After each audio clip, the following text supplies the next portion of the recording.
With the upcoming release of Hogwarts Legacy, players have been excited to dive back into the Harry Potter wizarding world, and the most immersive way to do so is through its games. The games have been around for almost as long as the movies, and were an overall commercial success, with the mainline titles grossing over $1.5 billion in sales, despite their relatively low ratings at times. The idea of a playable Harry Potter experience is one that fans of the franchise have been enamored with since reading the books, and the immersive experience of video games allows for just that. Today, I'm going to show you evolution of Harry Potter games. Before the video begins, please give it a like, and if you want to see more, please subscribe to the channel. Now, let's begin. Harry Potter and the Sorcerer's Stone, 2001. Released in 2001, merely 2 weeks after the film launched, Harry Potter and the Sorcerer's Stone followed the story of the first book. The gameplay featured a third-person perspective and a level design akin to that of a 3D platformer, which featured one of Harry Potter's best minigames, the Donkey Kong-esque Gringotts level. The game was released on multiple platforms, with changes ranging from graphics and gameplay to the console version to completely different games for handheld consoles, an RPG-style game for Game Boy Color, and a top-down puzzle game for Game Boy Advance. In 2003, the game was remade using resources from Harry Potter and the Chamber of Secrets for its spells and maps, but was unfortunately received as rushed and unimaginative. LEGO creator Harry Potter, 2001, and LEGO creator Harry Potter and the Chamber of Secrets, 2002. The LEGO Creator series was a pair of sandbox Harry Potter games that recreated the experience of building and playing with LEGO sets from the franchise. LEGO Creator's gameplay involved choosing a location, such as Hogwarts or Diagon Alley, and building out of a preset choice of models. The games were not well received, thanks to their slow and unintuitive controls, as well as their lack of choices in pre-made models. Harry Potter and the Chamber of Secrets, 2002. Released in 2002, Harry Potter and the Chamber of Secrets follows the plot of the book closely as Hogwarts students are mysteriously petrified.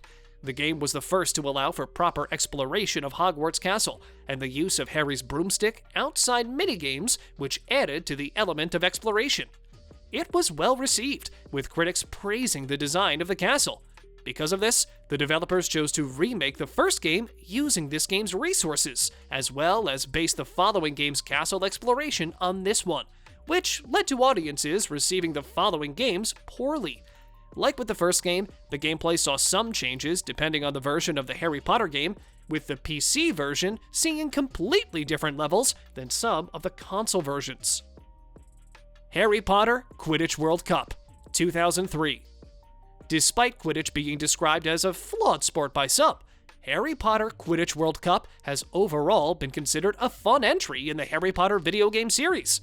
Released in 2003 as a pure action sport game, it was critiqued for its sluggish controls, but overall received generally favorable reviews. Harry Potter and the Prisoner of Azkaban, 2004.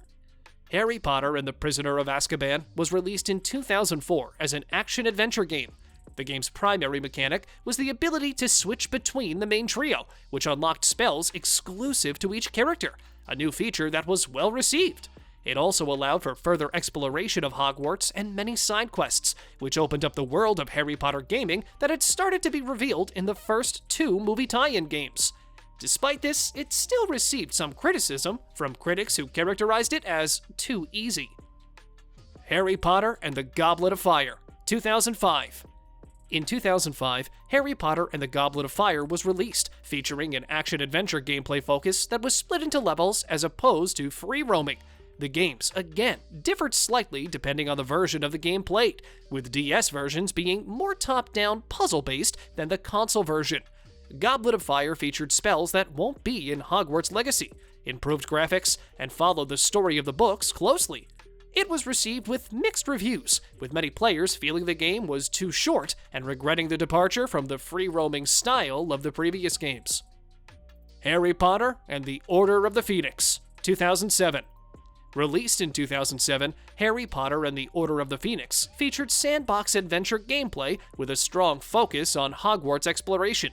Because of the Wii's popularity at the time, The game also featured heavy motion control related gameplay, which was received with mixed reviews.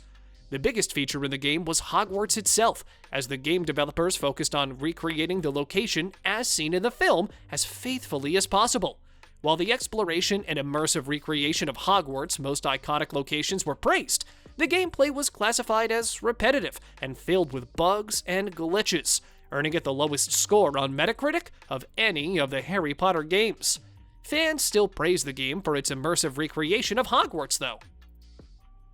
Harry Potter and the Half-Blood Prince, 2009. In 2009, the following title, Harry Potter and the Half-Blood Prince, was released. The game utilized the map from its previous game, however, with more focus on action-adventure gameplay. The game includes the first instance of potion making, as well as a return to Quidditch. The graphics were widely criticized as unimpressive, even for the times, and the reusing of gameplay and maps from its previous Harry Potter game was again perceived as uninspired and unimaginative. However, fans found the combination of an explorable Hogwarts and class-taking mechanics to be positively immersive. Harry Potter and the Deathly Hallows Part 1, 2010.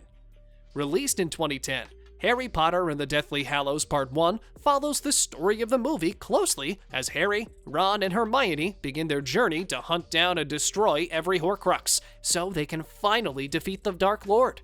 The game takes a different approach through its more mature themes and art style, a theme that can be seen in the new Hogwarts Legacy, allowing students to use unforgivable curses. The game was very poorly received for its unimaginative third-person shooter mechanics, repetitive level design, poor enemy AI, and game-breaking bugs. This is the only part of the Harry Potter story to not take place in Hogwarts, and instead of taking advantage of the new environments, the lack of exploration and magic proved too jarring for hardcore fans and general audiences alike. LEGO Harry Potter Years 5 through 7, 2011. In 2011, LEGO Harry Potter Years 5 to 7 was released following the previous LEGO game and featured the same gameplay mechanics. This LEGO Harry Potter game focused on the last 3 books and 4 movies, following the story closely but with a humorous tilt. While LEGO games aren't as good as people remember, LEGO Harry Potter received positive reviews, with the only criticism being its similarity to previous LEGO games. The gameplay concentrated on exploration and collection, employing puzzle solving with the added elements of spells and potions as Harry Potter and his friends attended classes at Hogwarts. Book of Spells 2012 and Book of Potions 2013.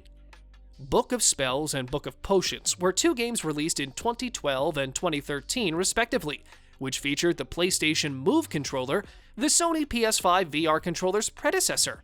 They were different in that they focused purely on utilizing motion controls to make spells and potions in augmented reality. While the games did not feature any story, they allowed players to get a feel for what Harry Potter's classes might have been like. Hogwarts Legacy 2023.